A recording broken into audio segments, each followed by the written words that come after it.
LTV news కి స్వాగతం. నేను నాగశ్రీ. బులెటిన్ లో ముందుగా హెడ్లైన్స్. శ్రీ సిటీలో బిజినెస్ సెంటర్లో పలు కంపెనీల సీఈఓలతో ముఖ్యమంత్రి చంద్రబాబు భేటీ. పరిశ్రమల ద్వారా ప్రభుత్వానికి ఆదాయం సమకూరుతుందని వ్యాఖ్య.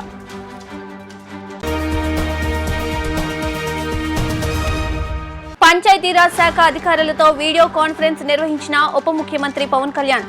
గ్రామ పంచాయతీలో ఈ నెల 23న గ్రామ సభల నిర్వహణ చేపట్టాలని అధికారులకు ఆదేశం.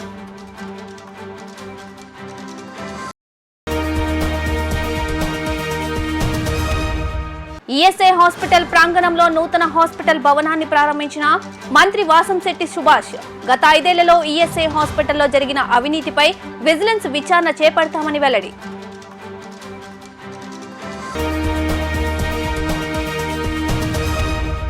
ఇక డీటెయిల్స్ చూస్తే, పారిశ్రామికవేత్తలు ఉపాధి సంపద సృష్టిస్తున్నారని సీఎం చంద్రబాబు తెలిపారు. పరిశ్రమల ద్వారా ప్రభుత్వానికి ఆదాయం సమకూరుతుందని, ఈ సంపద సంక్షేమానికి దోహదం చేస్తుందన్నారు. శ్రీ సిటీలోని బిజినెస్ సెంటర్లో పలు కంపెనీల సీఈఓలతో నిర్వహించిన సమావేశంలో ముఖ్యమంత్రి చంద్రబాబు మాట్లాడుతూ 1991లో దేశంలో ఆర్థిక సంస్కరణలు మొదలయ్యాయని అన్నారు. పెట్టుబడులు రాబట్టేందుకు పలు దేశాల్లో పర్యటించానని, భారత్ను ఐటీ ప్రపంచ పటంలో నిలుపుతుందని ఆనాడే చెప్పానని గుర్తు చేశారు. గతంలో పీపీపీ విధానంలో హైటెక్ సిటీ చేపట్టాను. ప్రపంచంలో ఏ దేశానికి వెళ్లినా భారతీయులు కనిపిస్తారు. ప్రపంచంలో ప్రతి 4 ఐటీ నిపుణుల్లో ఒక భారతీయుడు ఉంటారు. ఇందులోని ప్రతి 4 ఒక ఏపీ వ్యక్తి ఉంటారని పేర్కొన్నారు. శ్రీ సిటీలో 8,000 ఎకరాల్లో పారిశ్రామిక జోన్లు ఏర్పాటయ్యాయని తెలిపారు. SEZ, domestic zone, free trade జోన్లు వచ్చాయి. 220 కంపెనీల ఏర్పాటుకు ఇక్కడ అవకాశం ఉంది. ఒకే చోట 30 కంపెనీల ప్రతినిధులతో భేటీ అయ్యాం. ఆటోమేటివ్, ఎలక్ట్రానిక్స్, ఎఫ్ఎంసీజీ పరిశ్రమలు వచ్చాయి. ఫుడ్ ప్రాసెసింగ్ పరిశ్రమలు ఇక్కడ ఏర్పాటయ్యాయి. $4.5 బిలియన్ పెట్టుబడులు, $1 బిలియన్ ఎగుమతులు సాధించడం చాలా గొప్ప విషయమని ఆయన పేర్కొన్నారు. Around 8,000 acres of land, and also the way they have conceived the project, I am very happy. They have done extremely well. It is a unique project. As on today, around 8,000 acres, and also special economic zone, domestic tariff zone, free trade warehousing zone, and electronics manufacturing clusters. Everything they have established here. So far, 220 companies they are able to mobilize here. That is an amazing work they have done. 30 countries are present here. It is a unique experience. Always we are talking about bring foreign investment, everything. This is one example where different countries, 30 countries are present in one premises. Here various industries, automotive, electronics, FMCG, food processing, and various industries are located here. And also $4.5 billion investment. Export alone nearly $4 billion. That is a very amazing experiment they have done. Global brands like Isuzu, Kobelco, Mandalja, PepsiCo, Kellogg's, Alstom, Foxconn, Colgate, Palmolive, and several more are all here. Always this area is very interesting area. One side Chennai, another side Nellore, Krishnapatnam, third side is Tirupati. These 3 places are also very important places. Chennai always 55 kilometers from here, one of the best urban infrastructure. And also we were all in Chennai once, Madras Presidency State. At that time, Andhra Pradesh, even Karnataka, South India, totally are in Chennai as the capital.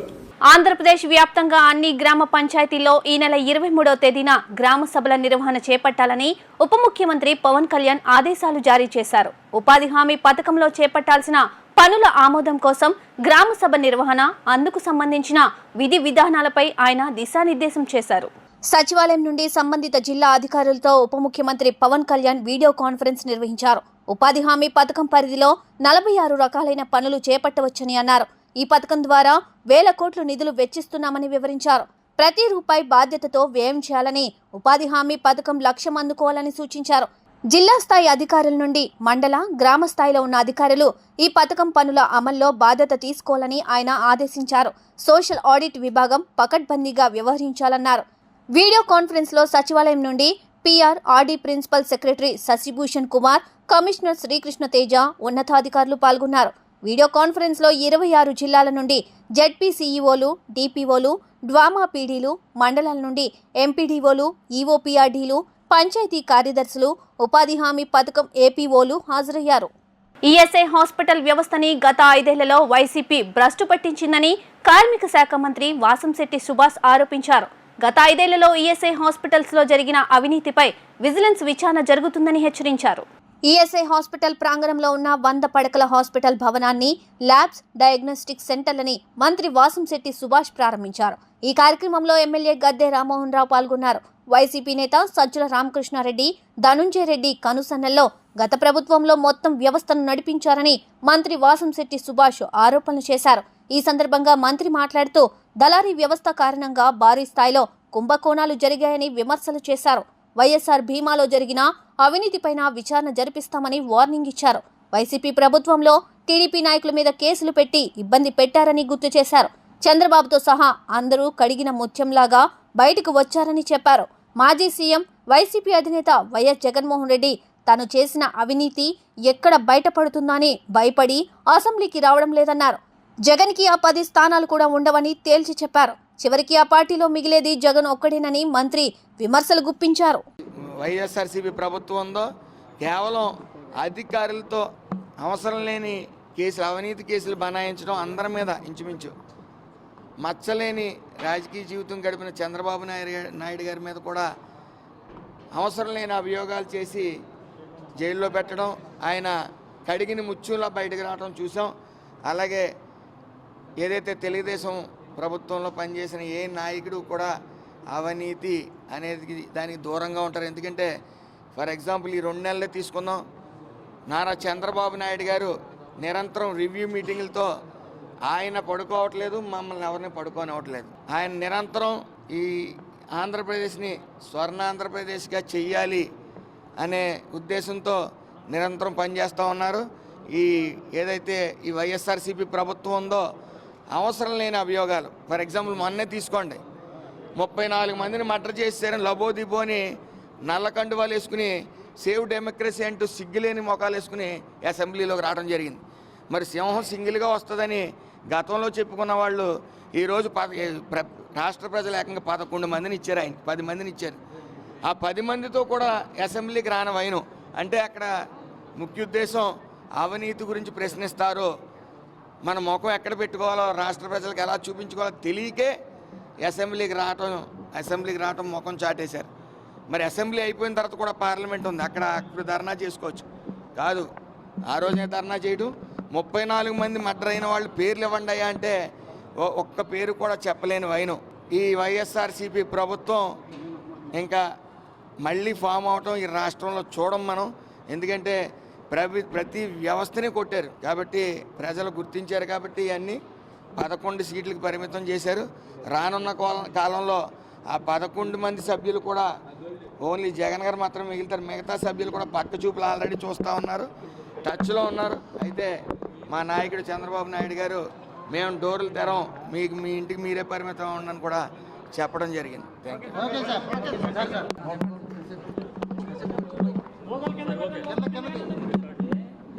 కార్మిక రంగం అతి పెద్ద రంగం. వాళ్ళ సంక్షేమం కోసం ప్రభుత్వం అనేకమైన స్కీములు తీసుకురావడం జరుగుతోంది. ఇవాళ ఈఎస్ఐ హాస్పిటల్ అనేది చాలా ముఖ్యమైనది కార్మికులకి, ఇటు రాష్ట్రం యొక్క ప్రతిష్ట కూడా. వరల్డ్ ఫోటోగ్రఫీ డే సందర్భంగా ముఖ్యమంత్రి చంద్రబాబు ఫోటోగ్రాఫర్లకు శుభాకాంక్షలు తెలిపారు. ఉండవల్లిలోని తన నివాసంలో వివిధ పత్రికల్లో పనిచేస్తున్న ఫోటో జర్నలిస్టులు ముఖ్యమంత్రి చంద్రబాబును కలిశారు. ఈ సందర్భంగా సీఎం వారిని ఆప్యాయంగా పలకరించారు. వారి చేతిలో కెమెరాను తీసుకుని స్వయంగా సీఎం ఫోటోలు క్లిక్ మనిపించారు. మీడియాలో ఫోటోగ్రఫీ విభాగంలో విధులు చాలా కష్టతరమని వ్యాఖ్యానించిన సీఎం ఈ రంగంలో ప్రతిభ చూపుతున్న వారిని అభినందించారు. నాణ్యమైన సేవలతో ఫోటోగ్రఫీ రంగం బాగుండాలని సీఎం ఆకాంక్షించారు. 5 ఏళ్ల వైసీపీ పాలనలో ఎస్సీ కార్పొరేషన్ను నిర్వీర్యం చేసిందని మంత్రి డోలా బాల వీరాంజనేయ స్వామి ధ్వజమెత్తారు. రాష్ట్రంలో ఆర్థికంగా లోటు ఉన్న అభివృద్ధి చేయాలనే లక్ష్యంతో టీడీపీ ప్రభుత్వం అడుగులు ముందుకు వేస్తుందని స్పష్టం చేశారు. రాష్ట్రంలో సాంఘిక సంక్షేమ హాస్టల్స్ లో పనితీరు సూచనలో భవిష్యత్ కార్యాచరణపై ఆచార్య నాగార్జున యూనివర్సిటీలో వర్క్ షాప్ నిర్వహించారు. ఈ కార్యక్రమానికి ముఖ్య అతిథిగా సాంఘిక సంక్షేమ శాఖ మంత్రి బాల వీరాంజనేయ స్వామి, అన్ని జిల్లాల సాంఘిక సంక్షేమ శాఖ అధికారులు పాల్గొన్నారు. ఈ సందర్భంగా మంత్రి మాట్లాడుతూ రాష్ట్రంలో సాంఘిక సంక్షేమ హాస్టల్లో పనితీరుపై సూచనలు అందించడంతో పాటు విద్యార్థులకు 100% రిజల్ట్స్ వచ్చేలా శిక్షణ ఇవ్వాలని కోరినట్టు తెలియజేశారు. రాష్ట్రంలో హాస్టల్ బిల్డింగ్స్ లో కనీస సౌకర్యాలు లేవని, వాటిని అమలు చేయాల్సిన అవసరం ఉందని పేర్కొన్నారు. స్థానిక సమస్యలు, హాస్టల్స్ భద్రతపై హాస్టల్ వార్డెన్ స్పందించాల్సిన అవసరం ఉందని అన్నారు. గత ప్రభుత్వం అంబేద్కర్ విదేశీ విద్య పేరును తీసేసి జగనన్న విదేశీ విద్యా దీవెనగా పేరు మార్చిందని, మరలా అంబేద్కర్ విదేశీ విద్యగా కొనసాగిస్తామని పేర్కొన్నారు. అంబేద్కర్ శృతివనంపై ప్రభుత్వం సమక్షంలో దాడి జరిగిందని, కొందరు వైసీపీ నాయకులు ఫేక్ ప్రచారం చేస్తూ సమాచారాన్ని నేషనల్ ఎస్సీ/ఎస్టీ కమిషనర్ దృష్టికి వైసీపీ నేతలు తీసుకుని వెళ్లి అబాసుపాలు చేస్తున్నారని ఆరోపించారు. ఈరోజు రాష్ట్రంలో కొత్త ప్రభుత్వం వచ్చిన తర్వాత ముఖ్యమంత్రి శ్రీ నారా చంద్రబాబు నాయుడు గారి ఆధ్వర్యంలో తెలుగుదేశం, జనసేన, బీజేపీ ప్రభుత్వాలు పేదరికం లేని సమాజం చూడాలని లక్ష్యంతో ముందుకెళ్ళడం జరిగింది. సాంఘిక సంక్షేమ శాఖలో ఈరోజు ఒక వర్క్షాప్ పెట్టుకోవడం, జిల్లా స్థాయి అధికారులందరినీ పిలిచి ప్రభుత్వ లక్ష్యాలు, నిర్దేశాలు తెలియజేయటం, దానికి వారి సహాయ సహకారాలు, అదేవిధంగా వాళ్ళ సూచనలు తీసుకొని కార్యోన్ముఖం చేయాలని లక్ష్యంతో కార్యక్రమం తీసుకోవడం జరిగింది. ముఖ్యంగా గత 5 సంవత్సరాల్లో సాంఘిక సంక్షేమ శాఖలో ఎస్సీ కార్పొరేషన్ని నిర్వీర్యం జరగడం జరిగింది. అదేవిధంగా ఎస్సీ కాలనీల అభివృద్ధి అనేది పూర్తిగా పక్కన పడేయడం జరిగింది. గురుకుల పాఠశాలలు, హాస్టల్స్ విషయంలో నిర్వహణకు లోచుకోకుండా చాలా బాత్రూంలో బోర్డులు కూడా లేని పరిస్థితి. ఇటువంటి పరిస్థితుల్లో రాష్ట్రంలో ఆర్థికంగా లోటు ఉన్నాయి, అప్పులు పాలు చేశారు. అయినప్పటికీ కూడాను సంక్షేమాన్ని పరుగులు పెట్టించాలనేటువంటి ముఖ్యమంత్రి గారి లక్ష్యంతో ఈ కార్యక్రమం మేము ముందుకు రావడం జరుగుతుంది. విద్యార్థులకి 100% రిజల్ట్ రావాలి. అదేవిధంగా ఈ విద్యార్థులకు కూడాను మనం మంచి శిక్షణ ఇచ్చి నీట్, ఐఐటి కోచింగ్ ఇవ్వాలనేటువంటిది కూడా ఇక్కడ నుంచి ఈ స్కూల్స్లో చదువుకున్న పిల్లలు ఎంబీబీఎస్, ఇటువంటి ఇంజనీరింగ్ వంటి కాలేజీల్లో ప్రతిష్టాత్మకమైన ఇన్స్టిట్యూట్స్లో వాళ్ళు సీట్లు పొందించాలనే లక్ష్యంతో కూడా మనం తీసుకోవడం జరిగింది. సంక్షేమాన్ని, అభివృద్ధిని జోడుగురాల్లాగా సాంఘిక సంక్షేమ శాఖలో అమలు పరచాలనేది ముఖ్యమంత్రి గారి లక్ష్యం తెలియజేస్తా ఉన్నాను. గతంలో ఏదైతే రద్దు చేసినటువంటి పథకాలు ఉన్నాయో అవన్నిటి కూడా తిరిగి ప్రవేశపెట్టే విధంగా మేము ముందుకు వెళ్తా ఉన్నాం. ఈ సందర్భంగా ప్రణాళికలు సిద్ధం చేసుకొని ముందుకు వెళ్తాం తెలియజేస్తా ఉన్నాను. ఏ రకమైన ప్రణాళికలు మీరు సిద్ధం చేసుకున్నారు సార్? అంటే ఈరోజు హాస్టల్ బిల్డింగ్స్ ఉన్నాయి, వాటిలో సౌకర్యాలు లేవు, అవన్నీ అభివృద్ధి చేయాలి. అక్కడ ఉన్న విద్యార్థుల సంఖ్యను పెంచుకోవాలి. విద్యార్థులకి నాణ్యమైనటువంటి విద్య, నాణ్యమైన వసతులు అందించాల్సిన బాధ్యత ఉంది. వాళ్ళ యొక్క ఆరోగ్యాన్ని, విద్యని మంచిగా అందించాల్సిన బాధ్యత మనం చర్యలు తీసుకుంటున్నాం. గురుకుల పాఠశాలలో కూడా అదే పరిస్థితి. పూర్తి స్థాయిలో విద్యార్థులకి అండగా ఉండి పూర్తిగా ఎంకరేజ్ చేయాలని మేము చర్యలు తీసుకుంటా ఉన్నాం. కొన్ని హాస్టల్లో జరగకూడదు జరుగుతుంది, ఏమైనా సెక్యూరిటీ పెంచుతారా? ఇవన్నీ కూడా మా దృష్టిలో ఉన్నాయండి. ఈ వర్క్షాప్లో డిస్కషన్ చేసి స్థానికంగా ఉండేటువంటి సమస్యలను పరిష్కారం తీసుకొని సెక్యూరిటీ కూడా చేయాల్సిన పరిస్థితులు ఉన్నాయి. ఇందులో ఉన్నటువంటి పిల్లలు మంచి వాతావరణంలో వాళ్ళకు పూర్తి రక్షణగా ఉండాల్సిన బాధ్యత కూడా ప్రభుత్వం పైన ఉంది. అక్కడ ఉన్నటువంటి వార్డెన్స్ మీద ఉంది. ఆ చర్యలు తీసుకుంటాం. ఇది అంబేద్కర్ స్మృతి వనం గురించి కూడా ఒకటి విశాఖవరంలో మా ప్రభుత్వం ఏర్పాటు చేయడం జరిగింది. సరే, గత ప్రభుత్వం మార్చిన తర్వాత ఒకవైపు అంబేద్కర్ గారి పేరు, రెండో వైపు ఆనాటి ముఖ్యమంత్రి పేరు పెట్టుకోవడం జరిగింది. దాని మీద ప్రజా సంఘాలు కొంతమంది అభ్యంతరాలు తెలియజేశారు. అది ఆ ప్రభుత్వంలో మీరు చూశారు, ఎవరు బయటకు వచ్చేటువంటి మాట్లాడే స్వేచ్ఛ లేదు. ప్రభుత్వం మారిన తర్వాత అందరూ వస్తున్నారు, ఎవరో అంబేద్కర్ వాదులు ఆ పేరు తొలగించారు, అంతేగాని అంబేద్కర్ విగ్రహం మీద ఒక సూదిమన్నంత డ్యామేజ్ చేయలేదు, శృతివనాన్ని ఎక్కడ కూడా పాడు చేయలేదు. కానీ ఆ పార్టీ నాయకులు, వైసీపీ నేతలు ఢిల్లీ దాకా national SC ST commission Ambedkar మీద దాడి చేశారు, శృతివనం మీద దాడి చేశారని ఎప్పుడు కూడా ఫేక్ ప్రచారాలు చేస్తారు, ఫేక్ సీఎం నాయకత్వంలో పనిచేసినట్టు. వాటిని మేము తీవ్రంగా ఖండిస్తూ ఉన్నాం. మేము కూడా ఆ ప్రాంతంలో పేరు పెట్టిన తర్వాత అది ముఖ్యమంత్రిగా పెట్టారు, దాన్ని పరిశీలన చేద్దాం అనుకున్నాం. కానీ ప్రజలే మార్పు చేసుకున్న దాన్ని వీళ్ళు రాద్ధాంతం చేయడం కరెక్ట్ కాదు. ఈరోజు వచ్చేసి మాట్లాడుతున్నారు, డాక్టర్ బిఆర్ అంబేద్కర్ విదేశీ విద్య అనేది పేరు తీసేసి జగనన్న విదేశీ విద్య అనేది పేరు అనుకున్నప్పుడు వీళ్ళు అక్కడికి వెళ్ళేసి నేషనల్ ఎస్సీ ఎస్టీ కమిషన్ కలిసి ఉంటే రాష్ట్ర ప్రజలు హర్షించేవాళ్ళు.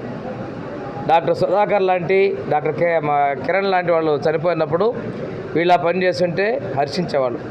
ఎస్సీ ఎస్టీ కాలనీలో కట్టుకున్న ఇళ్ల బిల్లులకి ఇవ్వకుండా ఆపేసిన రోజు పోయి ఎస్సీ ఎస్టీ కమిషన్ కలిసి ఉంటే ప్రజలు హర్షించేవాళ్ళు.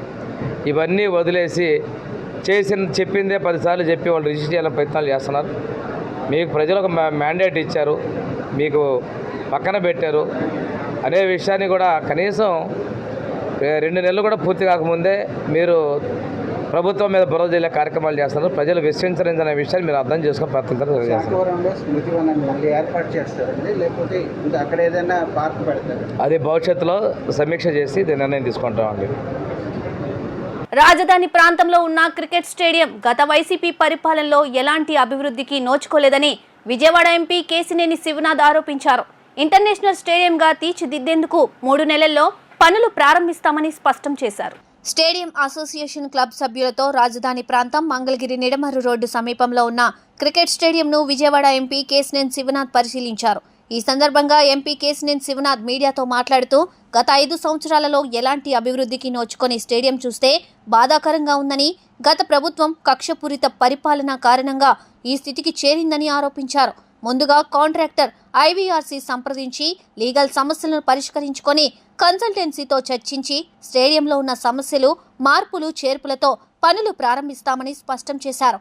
32,000 మంది సందర్శించే స్టేడియానికి రోడ్లు, తాగునీరు, ప్రాథమిక అవసరాలు రాష్ట్ర ప్రభుత్వ సహాయంతో సమకూర్చుకొని ప్రాంత ప్రజల కలను నిజం చేస్తూ ఇంటర్నేషనల్ స్థాయిలో క్రికెట్ స్టేడియంను అభివృద్ధి చేస్తామని స్పష్టం చేశారు.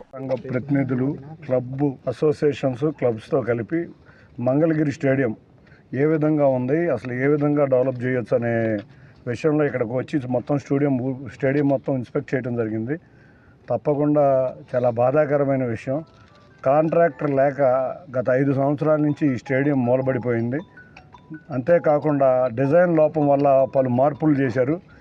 వీటిని అర్జెంటుగా ఇవాళ కాంట్రాక్టర్తో సెటిల్ చేసుకుని స్టేడియంని మళ్ళీ మొదలు ప్రారంభించాలి. ముఖ్యంగా అమరావతి ప్రాంతం, రాజధాని ప్రాంతం, ఈ ప్రాంతంలో ప్రజలందరూ కోరిక ఒక అద్భుతమైన ఇంటర్నేషనల్ క్రికెట్ స్టేడియం చూడాలని అనుకుంటున్నారు ఎప్పటి నుంచో. కానీ ఒక్క అడుగు కూడా గత 5 సంవత్సరాల్లో వేయలేకపోయింది ఈ స్టేడియం. వాటిని పరిష్కరించి కాంట్రాక్టర్తో ఉన్న ఇష్యూలు, లీగల్ ఇష్యూలు అన్నీ కూడా సెటిల్ చేసుకుని త్వరలో ఒక 2-3 నెలల్లో ఇక్కడికి ఈ స్టేడియంని మళ్ళీ వర్క్ స్టార్ట్ చేసి సంవత్సరం లోపల ఇంటర్నేషనల్ మ్యాచ్ జరిగే విధంగా స్టేడియాన్ని సిద్ధం చేయడానికి మేము అందరం కూడా కంకణం కట్టుకున్నాం. ఇవాళ నిజంగా స్టేడియం పరిస్థితి చూస్తే చాలా బాధాకరంగా ఉంది. ఎందుకంటే ఎన్నో 10 సంవత్సరాల నుంచి ఈ స్టేడియం పని జరుగుతుంది. ఈ ప్రాంత వాసుల యొక్క కళ, ఈ కళను నిజం చేయడానికి మేము గత 5 సంవత్సరాల నుంచి ఒక్క పని కూడా చేయలేదంటే మనం ఎంత కక్షపూరితంగా గత ప్రభుత్వం వ్యవహరించో మనం అర్థం చేసుకోవచ్చు. తప్పకుండా ఈ స్టేడియాన్ని తీసుకొచ్చి ఇక్కడ ప్రాంత ప్రజల ఆశయాలు అనుగుణంగా స్టేడియాన్ని సిద్ధం చేయబోతున్నాం. ఇప్పుడు ఏమేమి డిజైన్ మార్చాలండి? ముందుగా కాంట్రాక్టర్ ఐవీఆర్సీఎల్ వాళ్ళతో సెటిల్ చేయాలి. ఎందుకంటే ఇది కాంట్రాక్ట్ పనులు ఐవీఆర్సీఎల్ వాళ్ళకి ఇచ్చారు, వాళ్ళు దివాళా తీశారు, వాళ్ళ దివాళా ప్రక్రియ కోర్టులో ఉన్నట్టున్నాయి. లీగల్ పరిష్కారం చేయకుండా స్టేడియంను మనం ఏమీ చేయలేము ఇవాళ. కాబట్టి స్టేడియంను ముందుగా ఐవీఆర్సీఎల్తో మాట్లాడి సెటిల్ చేసుకుని ముందు స్టేడియాన్ని రెడీగా సిద్ధం చేయాలి. మార్పులు, ఎందుకంటే ఎక్కడైతే డ్రెస్సింగ్ రూమ్లు ఉన్నాయో, ఎక్కడైతే మెయిన్ స్పేస్లు ఉన్నాయో కొంచెం రెస్ట్ రూమ్లు ముందుకు వచ్చినాయి. ఎక్కడా లేని విధంగా అటువంటి పరిస్థితి ఇక్కడ చూస్తున్నాం. విజిబిలిటీ కొంచెం ఇబ్బందిగా ఉంది స్టాండ్స్లో, ఆ విజిబిలిటీ కూడా క్లియర్గా చేయాలి. డ్రెస్సింగ్ రూమ్లు కొంత మార్పు ఉంది. ఇటువంటి డిజైన్లు అన్నీ కూడా కన్సల్టెంట్స్కి అప్పచెప్తే కానీ ఇది పూర్తవదు. అవన్నీ కన్సల్టెంట్స్కి అప్పచెప్పినాక ఏమేమి మార్పులు చేయాలో మేము ముందుకు వివరిస్తాం. ఇవన్నీ ఎప్పుడు లోపల చేస్తారు సార్ ఈ నిర్మాణంలో సరిదిద్దాల్సిన పనులన్నీ? మేము వాళ్ళ ఇటు వచ్చి పర్యవేక్షించాం. ఆంధ్ర క్రికెట్ అసోసియేషన్ అందరం కూర్చుని ఇంతవరకు ఎపెక్స్ బాడీ లేదు. 8వ తారీఖుకి ఎపెక్స్ బాడీ వస్తుంది. ఈ ఎపెక్స్ బాడీ వచ్చే లోపల అసలు సమస్యలు ఏమున్నాయి, రాష్ట్రం మొత్తం మీద క్రికెట్కి అసలు ఏమేమి సమస్యలు ఉన్నాయని ముందు మేము మాట్లాడుకుంటున్నాం. ఎందుకంటే అన్ని జిల్లాల్లోనూ రకరకాల సమస్యలు ఉన్నాయి. కొన్ని చోట్ల గ్రౌండ్స్ లేవు, కొన్ని చోట్ల స్టేడియంస్ లేవు, కొన్ని చోట్ల గ్రౌండ్స్ కావాల్సిన చోట గ్రౌండ్, స్టేడియం కావాల్సిన చోట స్టేడియం చేసి పూర్వ ఆంధ్రప్రదేశ్లో ఉన్న 13 జిల్లాల్లోనూ క్రికెట్ స్టేడియమో గ్రౌండో పెట్టి క్రికెట్ను ప్రోత్సహించడమే మా ఉద్దేశం. మహిళలు పనిచేసే ప్రదేశాల్లో రక్షణ కల్పించలేని ఈ ప్రభుత్వాలు మహిళలకు సమాన హక్కులు కల్పిస్తున్నామని చెప్పుకోవడం విడ్డూరంగా ఉందని జేవీ రాఘవులు విమర్శించారు. స్త్రీలపై జరుగుతున్న దాడులకు కేంద్ర ప్రభుత్వం పార్లమెంటరీలో చర్చలు జరిపి స్పెషల్ కఠినమైన చట్టాలను అమలు చేయాల్సిన అవసరం ఉందని స్పష్టం చేశారు. కలకత్తా నగరంలో ఆర్జికల్ జూనియర్ వైద్యశాలలో విధులు నిర్వహిస్తూ విశ్రాంతి కొరకు వెళ్లిన వైద్యురాలిపై అమానుషంగా హింసించి అత్యాచారానికి పాల్పడ్డ నిందితులను కఠినంగా శిక్షించాలని ఎయిమ్స్ జూనియర్ డాక్టర్లు నిర్వహించే నిరసనకు మద్దతుగా మంగళగిరి ప్రజా వైద్య వేదిక ఆధ్వర్యంలో కొవ్వొత్తులతో నిరసన ర్యాలీ నిర్వహించారు. ఈ కార్యక్రమంలో ప్రజా వైద్య వేదిక convener doctor Sai Prasad, CPM senior నాయకులు జేవీ రాఘవులు, సిపిఎం పట్టణ నాయకులు ఏ కమలాకర్, రాష్ట్ర చేనేత సంఘం నాయకులు పిల్లలమర్రి బాలకృష్ణ తదితరులు పాల్గొన్నారు. ఈ సందర్భంగా వారు మాట్లాడుతూ సెమినార్ హాల్లో విశ్రాంతి తీసుకుంటున్న పోస్ట్ గ్రాడ్యుయేషన్ జూనియర్ వైద్యురాలిపై అత్యాచారం, హత్యకు నిరసనగా మంగళగిరి అంబేద్కర్ బొమ్మ సెంటర్లో కొవ్వొత్తులతో నిరసన ర్యాలీ నిర్వహిస్తున్నామని తెలిపారు. స్టూడెంట్స్ డాక్టర్స్ అసోసియేషన్ పిలుపు మేరకు రాష్ట్ర వ్యాప్తంగా వైద్య సేవలు నిలిపివేస్తున్నట్లు తెలియజేశారు. సామాన్య మహిళలకు ఈ దేశంలో రక్షణ కరువైతే డాక్టర్లు మనోధైర్యాన్ని కోల్పోయి వైద్య సేవలు కుంటిపడే ప్రమాదం ఉందని పేర్కొన్నారు. ప్రజలు కోరుకున్నట్లుగా మహిళలకు రక్షణ కల్పించే కఠినమైన కొత్త చట్టాలను రాష్ట్ర, కేంద్ర ప్రభుత్వాలు అమలు చేయాల్సిన అవసరం ఎంతైనా ఉందని స్పష్టం చేశారు. వారం 10 రోజులుగా దేశం అట్టుడిగిపోతుంది. ఒక పోస్ట్ గ్రాడ్యుయేషన్ చేస్తున్న ఒక మహిళా డాక్టర్ని సెమినార్ హాల్లో, మెడికల్ కాలేజీలో ఉన్న సెమినార్ హాల్లో అత్యాచారం చేసి హత్య చేశారు. దాని మూలన డాక్టర్లకి రక్షణ కరువు అయిపోయిందని చెప్పేసి దేశవ్యాప్తంగా ఐఎంఏ అలాగే మామూలుగా మిగతా డాక్టర్స్ అసోసియేషన్స్ అలాగే స్టూడెంట్స్ అసోసియేషన్స్ అన్నీ కూడా దీనికి దేశవ్యాప్తంగా వైద్యశాల నిలుపుదలకి పిలుపునిచ్చినాయి అన్నమాట. దాని సందర్భంగా అందరం నిన్నంతా వైద్య సేవలు బంద్ చేయడం జరిగింది. ఈరోజు ర్యాలీ లైట్ క్యాండిల్ ప్రొటెస్టు ర్యాలీ అవన్నీ కండక్ట్ చేయడం జరిగింది. దీనికి మా ప్రజారోగ్య తరఫున మేము ఈ ఉద్యమానికి మేము సంఘీభావం తెలుపుతున్నాము. ఎందుకంటే దాదాపు 80% మంది వైద్యులు దేశంలో మహిళలే ఉన్నారు. తర్వాత వాళ్ళకి మామూలుగా ఒక డాక్టర్కి, ఒక మహిళగా ఉన్న డాక్టర్కి రక్షణ లేకపోతే సామాన్య మహిళకి రక్షణ ఏముంటుంది ఈ దేశంలో. అలాగే దీనివల్ల ఏమిటంటే వైద్య సేవలు కుంటిపడిపోతాయి. కారణం ఏంటంటే మానసిక స్థైర్యం కోల్పోతారు. డాక్టర్లు, వైద్యులందరూ మానసిక స్థైర్యం కోల్పోతారు. ఆల్రెడీ కూడా కొన్ని చట్టాల మూలన డిఫెన్స్ ప్రాక్టీస్ అయిపోయింది డాక్టర్స్ దగ్గర. దాని వలన వైద్య ఖర్చులన్నీ పెరిగిపోయినాయి. కలకత్తా వైద్య కళాశాలలో జరిగినటువంటి అత్యాచార ఘటన చాలా దుర్మార్గమైంది, బాధాకరమైంది. ఈ ఘటన పట్ల దేశవ్యాప్తంగా వైద్య విద్యార్థులు, వైద్య వృత్తి చేసేటువంటి వాళ్ళు అందరూ కూడా తీవ్రమైనటువంటి ఆందోళన చెందుతున్నారు, నిరసనలు తెలియజేస్తూ ఉన్నారు. భద్రత అనేటువంటిది, మహిళలకి భద్రత కల్పించడం అనేటువంటిది ముఖ్యమైనటువంటి అంశం. మన భారతదేశానికి స్వతంత్రం వచ్చి 77 సంవత్సరాలు అయినప్పటికీ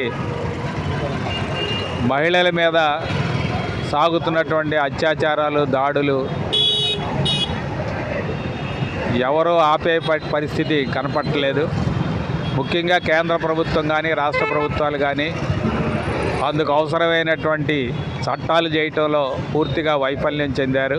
సమాజం ఉలిక్కిపడేలా జూనియర్ వైద్యురాలిపై అతి కిరాతకంగా హింసించి అత్యాచారానికి పాల్పడ్డ నిందితులను వెంటనే కఠినంగా శిక్షించాలని మంగళగిరి ఎయిమ్స్ వైద్యులు డిమాండ్ చేశారు. స్త్రీలను హింసిస్తే కఠినమైన శిక్షలు తప్పవని భయపడేలా కేంద్ర రాష్ట్ర ప్రభుత్వాలు చట్టాలు అమలు చేయాల్సిన అవసరం ఉందన్నారు. కలకత్తా నగరంలోని ఆర్జికల్ జూనియర్ వైద్య కళాశాలలో ఈ నెల 14వ తేదీ జూనియర్ వైద్య విద్యార్థినిపై అత్యాచారం, హత్య చేసిన నిందితులను వెంటనే శిక్షించాలని రాష్ట్ర వ్యాప్తంగా నిరసనలు వెల్లువెత్తుతున్నాయి. మహిళలపై దాడులను అరికట్టాలని విధులు నిర్వహిస్తున్న డాక్టర్లకు రక్షణ కల్పించాలని కోరుతూ మంగళగిరి ఎయిమ్స్ ఫ్యాకల్టీ డాక్టర్లు, ఇంటర్న్స్ మరియు వైద్య విద్యార్థులు మెగా భారీ ర్యాలీగా అంబేద్కర్ సెంటర్కి చేరుకొని మానవహారంతో కొవ్వొత్తులతో నిరసన వ్యక్తం చేశారు. ఈ సందర్భంగా ఎయిమ్స్ వైద్య విద్యార్థులు మాట్లాడుతూ వైద్య విద్యార్థినిపై అత్యాచారానికి పాల్పడ్డ నిందితులను కఠినంగా శిక్షించాలని, రాష్ట్ర కేంద్ర ప్రభుత్వాలు విధులు నిర్వహించే డాక్టర్లకు రక్షణ కల్పించేలా చట్టాలు అమలు చేయాలని డిమాండ్ చేశారు. స్త్రీలపై జరుగుతున్న అత్యాచారాలు అరికట్టేందుకు రాష్ట్ర వ్యాప్తంగా జూనియర్ వైద్యుల ఆందోళనకి ప్రజలు మద్దతు తెలపాలని కోరారు. మేము ఒక డాక్టర్ కోసం ఇక్కడ రాలేదు. we have come here for a girl who has undergone so much suffering. ఇంత జరిగింది, ఇంత అన్యాయం జరిగింది ఒక అమ్మాయికి చెప్తున్నాను. డాక్టర్ అంటే డాక్టర్ మాత్రం కాదు, ఇక్కడ ఎంతో స్కూల్ పిల్లల నుంచి, ప్రెగ్నెంట్ లేడీ నుంచి, ఓల్డ్ ఏజ్ అమ్మాయి నుంచి ఎవరిని వదలట్లేదు ఈ రేప్ చేసేవాళ్ళు. ఎందుకంటే ఇక్కడ మన ఇండియాలో అంత punishment is not that severe. ఈ రోజు చేస్తున్నారు, రేపు ఏమో కోర్టులో పెడుతున్నారు, మళ్ళీ జైలు ఒక 2 months ఉంటారు, రిలీజ్ అయిపోతున్నారు, మళ్ళీ జరుగుతుంది, మళ్ళీ రిపీట్. ఇది ఒక లూప్ లాగా వెళ్తా ఉంటుంది. మనం ఒకసారి వస్తాము, ప్రొటెస్ట్ చేస్తాము, ఇవన్నీ చేసినాక మళ్ళీ అది కొంచెంసేపు అన్ని ఆగిపోతుంది. ఎందుకంటే పనిష్మెంట్ సివియర్గా లేదు. ఒకసారి పనిష్మెంట్ సివియర్గా ఇస్తే నెక్స్ట్ ఇంకొకసారి చేసేది వాళ్ళకి అనిపిస్తే కూడా భయం రావాలి. మొన్న జరిగింది, వాళ్ళకి అంత పనిష్మెంట్ ఇచ్చారు అని భయం వచ్చిందంటే మళ్ళీ ఇలాంటివి జరగదండి. ఈ అమ్మాయికి జరిగింది అంటే అదే అండి, ఈ జరిగింది అంటే ఏమంటే ఒక డార్క్ రూమ్ లో నైట్ విదిన్ 4 walls లో జరిగింది. పనిష్మెంట్ అందరు ముందులో, పబ్లిక్ ముందు, లైక్ ఫారిన్ కంట్రీస్ లన్నీ ఒక ఏమైనా దొంగతనం చేస్తే వెంటనే హ్యాండ్ తీసేస్తారు. మళ్ళీ ఎవరైనా ఇలా రేప్ చేస్తే పబ్లిక్ ముందు, అఫెక్ట్ చేసిన విక్టిమ్స్ వాళ్ళ ఫ్యామిలీ ముందు they shoot to dead, they hang them to death. అలా ఉంటుంది. మా ఇండియాలో అయితే అలా లేదు. పోలీస్ స్టేషన్ సపోర్ట్స్ ఉంటుంది, వాళ్ళు ఉంటారు, వీళ్ళు ఏమేమో సపోర్ట్ వల్ల ఇంత పెద్ద పనిష్మెంట్ జరగట్లేదు. అందువల్లనే ఇన్ని రిపీటెడ్ కేసెస్. స్కూల్ పంపించడానికి భయపడుతుంది. స్కూల్ బస్ డ్రైవర్ నుంచి, స్కూల్ టీచర్స్ నుంచి, ప్రెగ్నెంట్ లేడీని వదలట్లేదు. 65 years 80 years లేడీస్ ని, గ్రాండ్ మాస్ ని వాళ్ళని వదలట్లేదు. ఎందుకంటే పనిష్మెంట్ సరిగా లేదు. అందువలన ఇవన్నీ జరుగుతుంది. వీ వాంట్ జస్టిస్ అండి. We want the CPI act and we want the murder this rapist to get punish severely. Thank you. Kolkata RG Kar medical college లో వైద్య విద్యార్థినిపై హింసించి అత్యాచారం చేసిన నిందితులను కఠినంగా శిక్షించాలని కాగితాల స్వాతి గౌడ్ డిమాండ్ చేశారు. దేశంలో దాడులకు, దౌర్జన్యాలకు గురవుతున్న స్త్రీలకు ప్రత్యేక రక్షణ చట్టాలను అమలు చేయాల్సిన అవసరం ఉందని పేర్కొన్నారు. కలకత్తా నగరంలోని ఆర్జికల్ జూనియర్ కాలేజ్లో వైద్య విద్యార్థినిపై అత్యాచారం చేసిన నిందితులను కఠినంగా శిక్షించాలని ఎయిమ్స్ వైద్య విద్యార్థులు నిర్వహిస్తున్న నిరసనకు మద్దతు తెలుపుతూ మంగళగిరి అంబేద్కర్ సెంటర్లో ఆంధ్రప్రదేశ్ రాష్ట్ర బీసీ సంక్షేమ సంఘం నాయకులు కొవ్వొత్తులతో నిరసనగా ర్యాలీ నిర్వహించారు. ఈ కార్యక్రమంలో గుంటూరు జిల్లా అధ్యక్షులు పారేపల్లి మహేష్, గుంటూరు జిల్లా కోఆర్డినేట్ కాగితాల స్వాతి గౌడ్, రాష్ట్ర యువజన కార్యదర్శి కొల్లు హనుమంత, ఉప్పల రాజ్ కిరణ్, మంగళగిరి జాయింట్ సెక్రటరీ తిరువీధుల కిరణ్, యువజన అధ్యక్షుడు ఆలా శివాజీ యాదవ్, ఏ నరసింహారావు, ధనుంజయ్ తదితరులు పాల్గొన్నారు. ఈ సందర్భంగా వారు మాట్లాడుతూ వైద్య విద్యార్థినిపై జరిగిన అత్యాచార సంఘటన రాష్ట్ర వ్యాప్తంగా మహిళా సమాజానికి భయభ్రాంతులను గురిచేసిందని అన్నారు. సంఘటన జరిగి ఇన్ని రోజులవుతున్నా కేంద్ర రాష్ట్ర ప్రభుత్వాలు నిందితులపై ఎలాంటి చర్యలు తీసుకోపోవడాన్ని తప్పుపట్టారు. బేటీ పడావో, బేటీ బచావో అంటూ ప్రచారం చేస్తున్న బీజేపీ ప్రభుత్వం మహిళలను రక్షణ కల్పించడంలో విఫలమైందని ఆరోపించారు.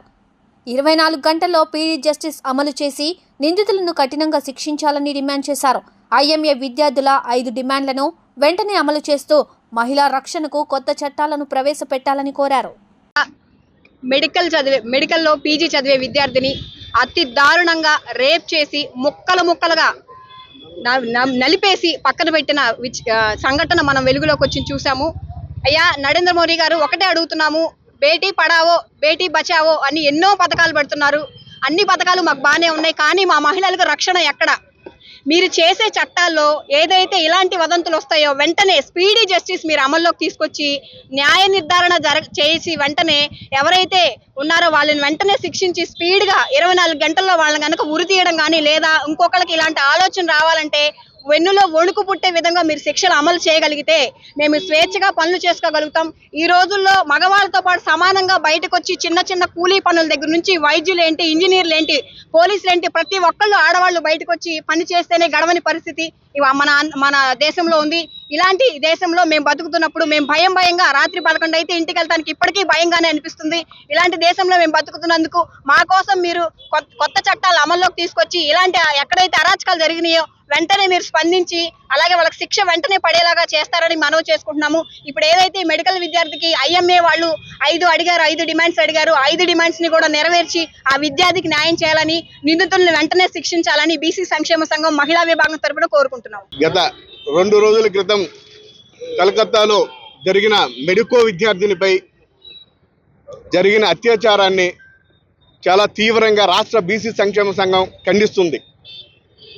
మరి మానవత్వం అనేది నశించిపోతుంది. మృగాల్లాగా బ్రతుకుతున్న ఈ సమాజంలో మరి మనం శత్రు దేశాల మీదకి వెళ్ళి ఎన్నో యుద్ధాలు చేస్తున్నాం. కానీ మనలోనే సైకోలని ముందు అరికట్టి సమాజాన్ని బాగు చేసి ఆ తర్వాత మిగతా సమస్యల మీద కూడా వెళ్ళాలి. మరి కరోనా లాంటి దారుణమైన పరిస్థితుల్లో ప్రజలు ఇంట్లో నుంచి బయటికి రాని పరిస్థితుల్లో డాక్టర్స్ వారి సొంత బిడ్డల వలె ప్రతి ఒక్కరిని వారి ప్రాణానికి తెగించి వారి పిల్లల్ని కుటుంబాన్ని వదిలి ఎంత సేవ చేశారనేది మానవ జన్మ ఎత్తిన ప్రతి ఒక్కరికి అర్థమవుతుంది. అలాంటిది ఒక ట్రైనీ డాక్టర్ని ఎంత క్రూరంగా చేశారంటే మాటల్లో కూడా రావట్లేదు. ఇలాంటి వారిని కఠినంగా కండలు చీల్చి మరో వ్యక్తి తప్పు చేయడానికి భయపడే విధంగా శిక్ష పడాలి. అదేవిధంగా మన రాష్ట్రంలో కూడా మరి ఈ మధ్య మన బహిర్గ భూమికి వెళ్ళిన ఆడబిడ్డని, చేనేత వ్యాపారానికి సంబంధించిన బిడ్డని అతి దారుణంగా మానభంగం చేసి చంపారు. కానీ ప్రభుత్వం తక్షణమే 24 గంటల్లో వాళ్ళని అరెస్ట్ చేసింది.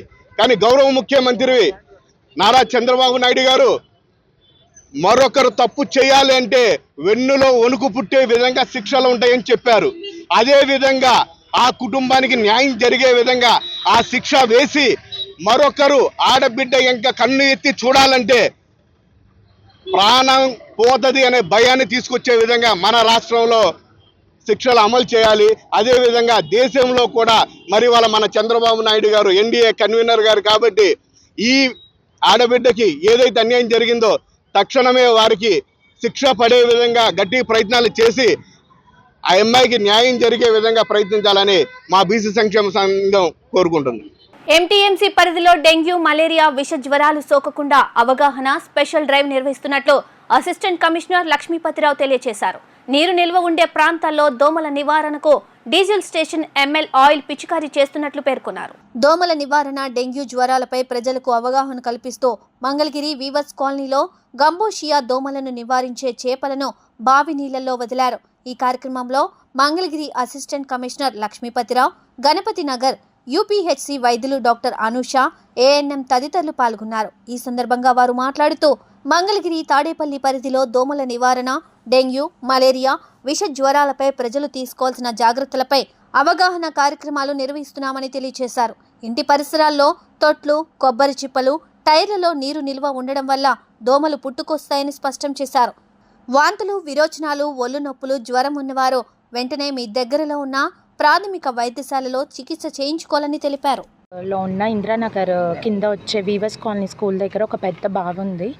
అక్కడ మనం యాంటీ లార్వల్ మెథడ్ అంటే గ్యాంబూజియా ఫిషెస్ని వదలడం అనేది జరిగింది. అసిస్టెంట్ కమిషనర్ సారు, మేము ANMs. దీని యొక్క ముఖ్య ఉద్దేశం ఏంటంటే మనం ఈ డెంగ్యూ అండ్ మలేరియా ఫీవర్స్ రాకుండా నివారించడం కోసం ఇది వన్ ఆఫ్ ద మెథడ్ అనమాట. దాంతోపాటు మీరు ప్రజలు ఇంకా ఇవి ప్రివెంట్ చేయడానికి ఏం చేయాలంటే మస్కిటో కాయిల్స్ వాడాలి, మస్కిటో నెట్స్ వాడాలి. మెయిన్గా మీ ఇంటి పరిసరాలన్నీ నీట్గా శుభ్రంగా ఉంచుకోవాలి. పూల కుండీల్లో వాటిల్లో నీరు నిల్వ ఉండకుండా, ఈ కూలర్స్లో వాటిల్లో నీరు నిల్వ ఉండకుండా చూసుకోవాలి. ఎందుకంటే అక్కడ ఈ దోమలు, డెంగ్యూ కాజ్ చేసే దోమల యొక్క గుడ్లు పెట్టడం వల్ల అవి పెరిగి మిమ్మల్ని కుట్టినప్పుడు ఈ ఫీవర్స్ అనేవి వస్తాయి. డెంగ్యూ సిమ్టమ్స్ ఎలా ఉంటాయి అంటే హై గ్రేడ్ ఫీవర్తో పాటు ఒళ్ళంతా దద్దుర్లు వస్తాయి, తర్వాత వాంతులు అవుతాయి, విపరీతమైన తలనొప్పి వస్తుంది. అండ్ ప్లేట్లెట్స్ కణాలు కనుక పడిపోతే చిగుర్ల నుంచి తర్వాత ముక్కులో నుంచి అండ్ యూరిన్లో బ్లీడింగ్ అయ్యే ఛాన్సెస్ కూడా ఉంటాయి ఇట్స్ సివియర్ కండిషన్స్లో. సో ఇలాంటివి అవ్వకుండా ఉండాలంటే ఫీవర్ రాగానే మీరు వెంటనే దగ్గరలో ఉన్న ఆరోగ్య కేంద్రంకి వచ్చి టెస్టులు చేయించుకొని దానికి తగిన మందులు తీసుకోవాల్సిందిగా కోరుకుంటున్నాను. మా ఆశాలు మీకు ఇంటింటికి వస్తున్నారు ఫీవర్ సర్వేకి. వాళ్ళకి చెప్పినా వాళ్ళు మిమ్మల్ని గైడ్ చేస్తారు ఎక్కడికి వెళ్ళాలి ఏంటి అని. దయచేసి సొంతగా మీరు మెడికల్ షాప్స్లో కొనుక్కొని వేసుకొని అలా అయితే చేయొద్దండి. ఎందుకంటే అది ముదిరితే మనం ట్రీట్ చేయడం కూడా కష్టమవుతుంది. కాబట్టి మీరు స్టార్టింగ్లోనే మన హాస్పిటల్కి వచ్చి టెస్టులు చేయించుకొని మందులు తీసుకొని వెళ్ళవలసిందిగా కోరుకుంటున్నాం. మన మంగళగిరి తాడేపల్లి నగరపాలక సంస్థలో డెంగ్యూ విష ద్వారా సోకకుండా దోమల నివారణ కార్యక్రమాలు చేపట్టడం జరిగింది. ఒక 45 డేస్ నుంచి మన నగరపాలక సంస్థలో అన్ని ప్రాంతాల యందు స్పెషల్ డ్రైవ్స్ చేసుకుంటూ అన్ని ప్రాంతాల్లో దోమల నివారణ దానిపై అవగాహన కల్పిస్తూ పట్టణ హెల్త్ సెక్రటరీస్ వాళ్ళందరి ద్వారా కూడా అవగాహన ఏర్పాటు చేయడం జరిగింది.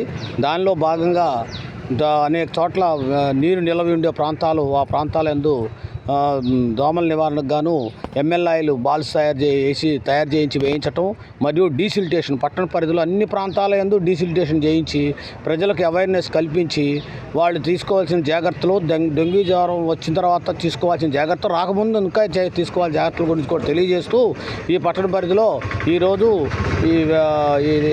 ఏ కాలనీ ఇది మందు వీవర్స్ కాలనీ ఏరియాలో డెంగ్యూ నివారణ కోసం గంబూసా పిస్టులను కూడా ఇక్కడ పెద్ద బావి ఉన్నది, ఆ బావిలో వేయటం జరిగిందని చేస్తూ ప్రజలందరూ కూడా అప్రమత్తంగా ఉండాలని మేము తెలియజేసే అంశాలను పరిగణలో తీసుకొని నివారణకు ముఖ్యంగా నివారణకే చర్యలు తీసుకునే దానిలో మాకు సహకరించవలసిందిగా ప్రజలకు కోరుకుంటున్నాం.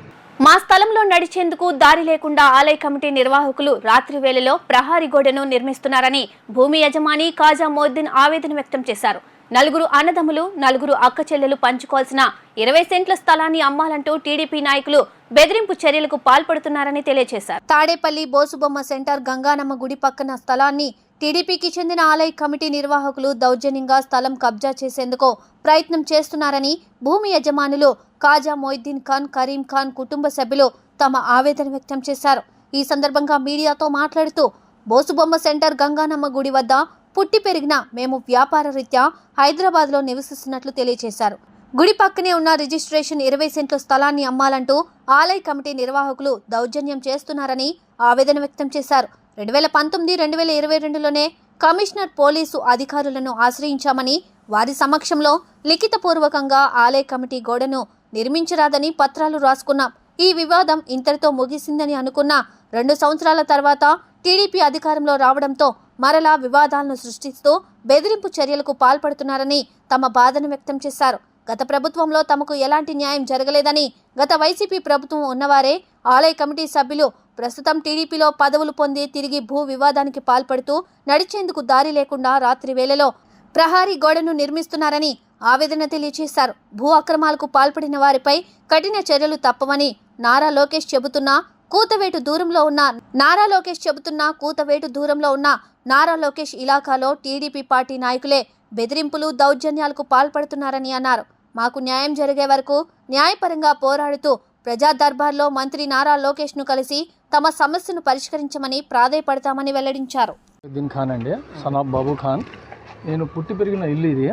ఇదంతా నా ఫ్యామిలీ, మా బ్రదర్స్, మా సిస్టర్స్, మేము మొత్తం 8 మంది. మేము పుట్టి పెరిగింది ఇక్కడే. ఇప్పుడు వ్యాపార రీత్యా మేము ఇక్కడ ఉండట్లేదు.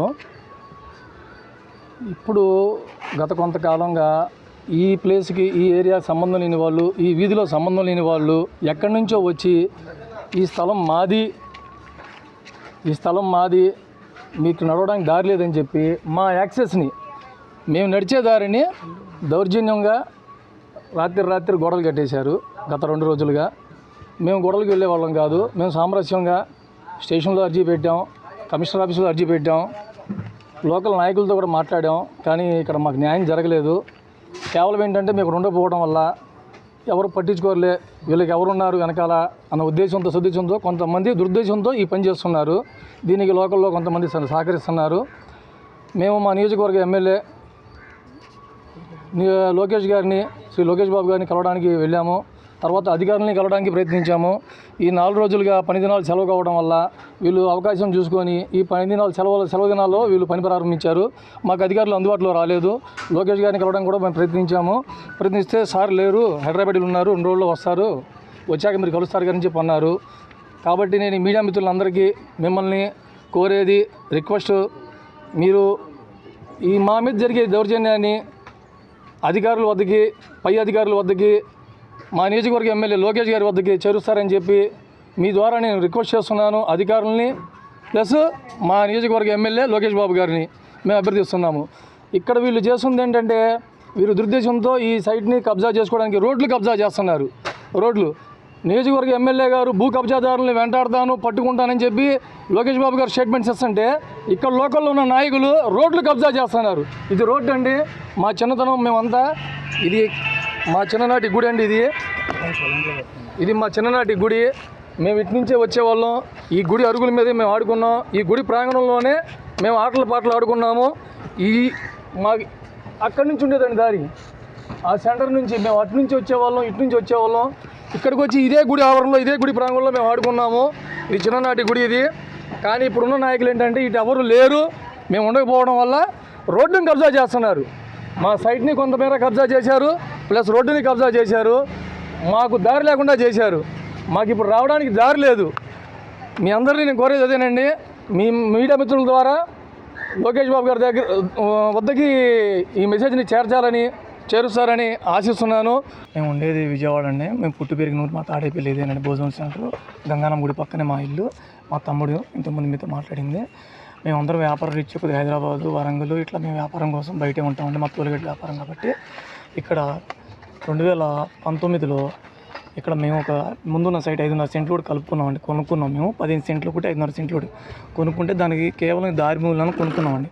కొనుక్కున్న తర్వాత దానికి మాకు ఇంట్లోకి అనలేకుండా ఇక్కడున్న కొంతమంది అప్పుడున్న కౌన్సిలర్ ఓలేటు రాము, ఇక్కడ నాగబాబు, చింతా శ్రీరాము, మల్లికార్జున్ చెప్పి ఇక్కడ తీసుకొచ్చి కార్లు బైక్లు అడ్డు పెడతా అంటే మాకు గత ప్రభుత్వంలో ఎటువంటి న్యాయం జరుగుతులేదని నేను కోర్టు ద్వారా వెళ్ళి కోర్టు నుంచి ఇంజక్షన్ ఆర్డర్ తెచ్చుకున్నానండి. ఇది యాక్సెస్ రోడ్ అని చెప్పి 2019లోనే మాకు ఇంజక్షన్ ఆర్డర్ వచ్చిందండి. దాని తర్వాత 2021 కరోనా సమయంలో ఏం ప్రాబ్లం లేదండి. 22 వచ్చేసరికి వాళ్ళు రాత్రి గోడ కడతానికి ప్రయత్నం చేస్తే మేము కంప్లైంట్ ఇచ్చామండి పోలీస్ వారికి ఇక్కడ వాళ్ళని పిలిపించి ఎమ్మటే మాట్లాడి ఇలాంటి చర్యలు చేయొద్దని మాకు సీసీ కెమెరాలు పెట్టుకుంటే 4 సీసీ కెమెరాలను పెట్టుకొని మాకు స్థలాన్ని మేము కాపాడుకుంటున్నామండి. 2023లో వీళ్ళందరూ గుడి తరపున వెళ్ళి సార్ మా గుడి పక్కన అంతా గందరగోళంగా ఉంది, కొద్దిగా రోడ్డు ఏమంటే అప్పుడున్న ఎమ్మెల్యే గారు వీళ్ళ పెట్టుకున్న అర్జీ ప్రకారం మున్సిపాలిటీ టెండర్ కాల్ఫర్ చేసి ఇది మున్సిపాలిటీ రోడ్డు కింద నుంచి ఇక్కడ దాకా మున్సిపాలిటీ రోడ్డు కింద వేసారండి. ప్రాబ్లం సాల్వ్ అయిపోయింది అనుకున్న తర్వాత గుడి కమిటీలో దొంతిరెడ్డి సామిరెడ్డి, మేకా శ్రీధర్ రెడ్డి అనేవాళ్ళు పోలీస్ స్టేషన్కి వెళ్ళి ఆ సీసీ కెమెరాలు దిమ్మంటే అప్పుడున్న సీఏ గారు, ఇప్పుడున్న రమేష్ గారు మీరు అలాంటి పనులు చేయకూడదు, అది మున్సిపాలిటీ స్థలం కాబట్టి మీరు అక్కడికి వెళ్ళకూడదు అని చెప్పని బైండ్ ఓవర్ కేసు రాపించారండి. మేము అక్కడికి వెళ్ళాము, ఎటువంటి కట్టడం కట్టమని చెప్పిన తర్వాత సద్మునిగిందండి. సంవత్సరం నుంచి ఏ ప్రాబ్లం లేదండి. యాస్టీజ్ రోడ్డు ఎలా ఉందో అలానే రోడ్డు వేసినట్టు ఉందండి. ఇప్పుడు 4 రోజుల క్రితం ఫోన్ చేసి మా తమ్ముడికి మీ అన్నకు ఫోన్ చేయమని ఒకసారి అని చెప్పి అంటే నేను ఫోన్ చేశానండి. ఫోన్ చేస్తే ఇప్పుడు మేము వైసీపీ టీడీపీలో వచ్చాం, నేను సామిరెడ్డి గారు మాకు పోస్ట్ ఇచ్చారు లోకేష్ గారు, ఇప్పుడు మేము గోడ కడతాం లేదా మాకు అమ్ముతావా, నువ్వు ఏడన్నావు చెప్పు వస్తామని చెప్పి బెదిరించారండి. 2 రోజుల తర్వాత నేను హైదరాబాద్ నుంచి విజయవాడ వచ్చి కమిషనర్ గారు కలుద్దామంటే లేకపోతే కమిషనర్ గారికి అర్జీ, ఎంఆర్ఓ గారికి అర్జీ ఇచ్చామండి. సెలవు దినాలు కాబట్టి వాళ్ళు లేరు కాబట్టి లోకేష్ సార్ని కలుద్దాం, మా మంత్రి వాళ్ళు ఎమ్మెల్యే గారు కలుద్దామంటే హైదరాబాద్లో ఉన్నారండి. రేపు వచ్చిన తర్వాత కలిసి మాకు న్యాయం చేయాలని లోకేష్ గారే న్యాయం చేస్తారని ఆశిస్తున్నామండి. ఈ లోపే వీళ్ళు రాత్రి కడుతున్నారండి. రాత్రి కట్టారు, మొన్న రాత్రి కట్టారండి, పగలు కడతలేరండి. కమిషనర్ గారు ఉత్తర్వుల ప్రకారం గ్రామ సచివాలయం నుంచి శ్యామ్ అనే అతను వచ్చి ఆపమని ఎంత చెప్పినా వీళ్ళు ఆపలేదండి. కొత్తగా ఏమన్నారంటే మున్సిపాలిటీ వేసిన రోడ్డు మాకు రిజిస్ట్రేషన్ అయిందని చెప్తున్నారంటండి. ఇది మున్సిపాలిటీ వేసిన రోడ్డు అండి. ఈ రోడ్డుని కింద నుంచి పైకి వస్తున్న ఈ రోడ్డుని ఇప్పుడు ఈ రకంగా గోడ కట్టేస్తున్నారండి. వార్తలు ముగించే ముందు హెడ్లైన్స్ మరోసారి. శ్రీ సిటీలో బిజినెస్ సెంటర్లో పలు కంపెనీల సీఈఓలతో ముఖ్యమంత్రి చంద్రబాబు భేటీ. పరిశ్రమల ద్వారా ప్రభుత్వానికి ఆదాయం సమకూరుతుందని వ్యాఖ్య.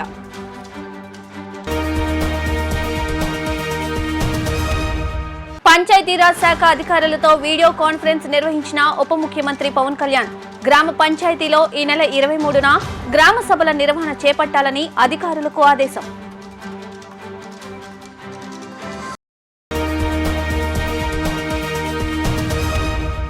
ఈఎస్ఐ హాస్పిటల్ ప్రాంగణంలో నూతన హాస్పిటల్ భవనాన్ని ప్రారంభించిన మంత్రి వాసంశెట్టి సుభాష్. గత 5 ఏళ్లలో ఈఎస్ఐ హాస్పిటల్లో జరిగిన అవినీతిపై విజిలెన్స్ విచారణ చేపడతామని వెల్లడి. ఎల్టీవీ న్యూస్ ఇంతటితో సమాప్తం. తిరిగి మరో బులెటిన్లో మళ్ళీ కలుద్దాం. అంతవరకు సెలవు. నమస్కారం.